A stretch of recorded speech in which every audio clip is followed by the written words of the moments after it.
ರಾಜ್ಯ ಬಿಜೆಪಿಯಲ್ಲಿ ಮುಂದುವರಿತಾ ಇದೆ ಆಂತರಿಕ ಬಿಕ್ಕಟ್ಟು. ಧರ್ಮಸ್ಥಳ ಸಮಾವೇಶದಲ್ಲಿಯೂ ಕೂಡ ನಾಯಕತ್ವ ಜಟಾಪಟಿಯಾಗಿದೆ. ಗೊಂದಲದಲ್ಲೇ ನಡೀತಾ ಇದೆ ಧರ್ಮಸ್ಥಳ ಬಿಜೆಪಿಯ ಸಮಾವೇಶ ಆಯಿತು.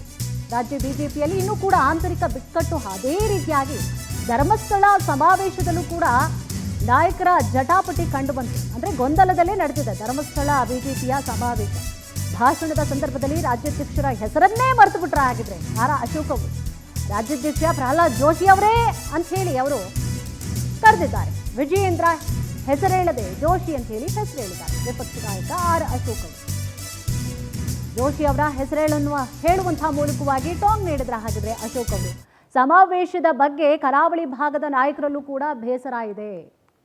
ಬಿಜೆಪಿಯಲ್ಲಿ ಇನ್ನೂ ಕೂಡ ಬಿಕ್ಕಟ್ಟು ಅನ್ನುವಂಥದ್ದು ಹಾಗೆ ಹೋಗ್ತಾ ಇದೆ ಅನ್ನೋದು ಕೂಡ ಕಾಣಿಸ್ಕೊಳ್ತಾ ಇದೆ. ಇನ್ನು ನಿನ್ನೆ ನಡೆದಂತಹ ಸಮಾವೇಶದಲ್ಲಿ ಹಾಗಿದ್ರೆ ಏನಂತ ಅವರು ಕರೆದ್ರು, ಯಾಕೆ ಮರೆತು ಬಿಟ್ರು ಅನ್ನುವಂತಹ ವಿಚಾರ ಸಂಬಂಧವಾಗಿ ಅಥವಾ ರಾಜ್ಯಾಧ್ಯಕ್ಷರ ಹೆಸರಿನ ಬದಲಾಗಿ ಯಾರನ್ನ ಅವರು ಕರೆದ್ರು ಅನ್ನುವಂತಹ ವಿಚಾರ ಸಂಬಂಧವಾಗಿ ಏನಾಯ್ತು ಹಾಗಿದ್ರೆ ನೋಡೋಣ.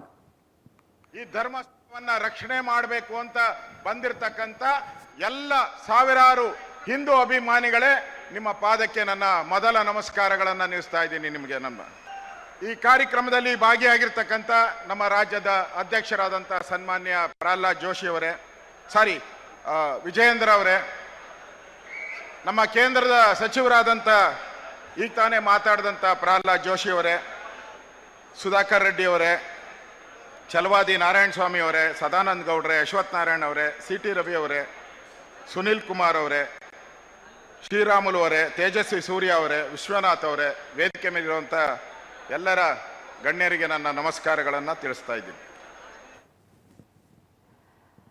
ಇದೇ ವಿಚಾರಕ್ಕೆ ಸಂಬಂಧಪಟ್ಟ ಹಾಗೆ ಹೆಚ್ಚಿನ ಡೀಟೇಲ್ಸ್ ಅನ್ನ ಕೂಡ ನೀಡ್ತಾ ಹೋಗ್ತಾರೆ ನಮ್ಮ ಪ್ರತಿನಿಧಿ ಆನಂದ್. ಈಗಾಗಲೇ ನಮ್ಮ ಜೊತೆ ಲೈವ್ ನಲ್ಲಿ ಜಾಯ್ನ್ ಆಗಿದ್ದಾರೆ. ಈಗಾಗಲೇ ಮನೆಯೊಂದು ಮೂರು ಬಾಗಿಲು ಅನ್ನುವಂತಹ ರೀತಿಯಾಗಿ ಬಿಜೆಪಿಯಲ್ಲಿ ಆಗಿರುವಂಥದ್ದು, ಇದು ನಾಲ್ಕನೇ ಬಾಗಿಲೇನೋ ಅನ್ನುವಂತಹ ರೀತಿಯಾಗಿ ಈಗ ಭಾಸವಾಗ್ತದೆ. ಎಲ್ಲವೂ ಕೂಡ ಸರಿ ಇಲ್ವೇನೋ ಅನ್ನೋ ರೀತಿಯಾಗಿ ಕಾಣಿಸ್ತಾ ಇದೆ. ಏನಾಯ್ತು ನಿನ್ನೆ ಸಮಾವೇಶದಲ್ಲಿ, ಏನಾಯ್ತು, ಏನಂತ ಹೇಳಿ ಅವರು ಹೆಸರನ್ನ ತಗೊಂಡ್ರು, ಏನಿದೆ ಅಪ್ಡೇಟ್ಸ್? ಕುಸುಮ, ಪ್ರಮುಖವಾಗಿ ಆರ್ ಅಶೋಕ್ ಮತ್ತೆ ವಿಜಯೇಂದ್ರ ನಡುವೆ ಎಲ್ಲವೂ ಕೂಡ ಸರಿ ಇಲ್ಲ ಅನ್ನೋದು ಪದೇ ಪದೇ ಸಾಬೀತಾಗ್ತಾ ಇರತಕ್ಕಂಥದ್ದು. ನಿನ್ನೆ ಧರ್ಮಸ್ಥಳದಲ್ಲಿ ಬೃಹತ್ ಸಮಾವೇಶವನ್ನು ನಡೆಸಿದ್ರು. ಈ ಸಂದರ್ಭದಲ್ಲಿ ವಿಜಯೇಂದ್ರ ಮತ್ತೆ ಆರ್ ಅಶೋಕ್ ನಡುವೆ ನಡೀತಾ ಇರತಕ್ಕಂಥ ಮುಸ್ಕಿನ ಗುದ್ದಾಟನೂ ಕೂಡ ಎದ್ದು ಕಂಡಿದೆ. ಯಾಕೆಂತಂದ್ರೆ ವೇದಿಕೆಯಲ್ಲಿ ಭಾಷಣ ಮಾಡಿದಂತ ಸಂದರ್ಭದಲ್ಲಿ ಆರ್ ಅಶೋಕ್ ಅವರು ವಿಜಯೇಂದ್ರ ಅವರ ಹೆಸರನ್ನ ಮೊದಲು ತೆಗೆದುಕೊಂಡಿಲ್ಲ.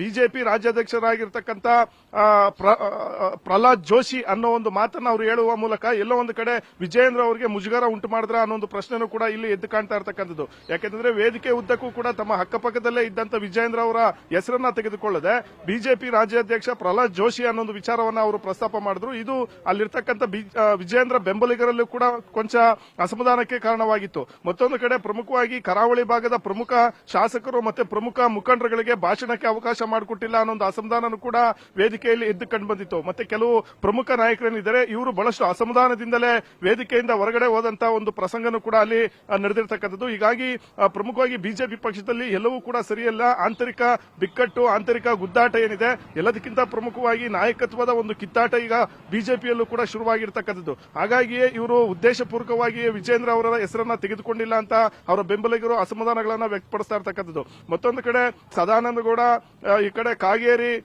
ಮತ್ತೆ ಸುನಿಲ್ ಕುಮಾರ್ ಸೇರಿದಂತೆ ಇಂಥ ಘಟಾನುಘಟಿ ನಾಯಕರಿಗೆ ಆ ವೇದಿಕೆಯಲ್ಲಿ ಭಾಷಣ ಮಾಡೋದಕ್ಕೆ ಅವಕಾಶವನ್ನ ಮಾಡಿಕೊಟ್ಟಿಲ್ಲ. ಹೀಗಾಗಿ ಬಿಜೆಪಿ ರಾಜ್ಯಾಧ್ಯಕ್ಷ ಮತ್ತೆ ಅಶೋಕ್ ವಿರುದ್ಧ ಬಹಳಷ್ಟು ನಾಯಕರು ಅಸಮಾಧಾನಗೊಂಡಿರ್ತಕ್ಕಂಥದ್ದು. ಒಟ್ಟಿನಲ್ಲಿ ರಾಜ್ಯ ಬಿಜೆಪಿಯಲ್ಲಿ ನಡೀತಾ ಇರತಕ್ಕಂಥ ಒಂದು ಆಂತರಿಕ ಗುದ್ದಾಟ ಏನಿದೆ, ಇದು ಧರ್ಮಸ್ಥಳ ಒಂದು ಸಮಾವೇಶದಲ್ಲೂ ಕೂಡ ಎದ್ದು ಕಂಡು ಬಂದಿರತಕ್ಕಂಥದ್ದು. ಕುಸುಮ, ಎಸ್, ಥ್ಯಾಂಕ್ ಯು ತಮ್ಮೆಲ್ಲ ಡೀಟೇಲ್ಸ್ಗಾಗಿ ಆನಂದ್.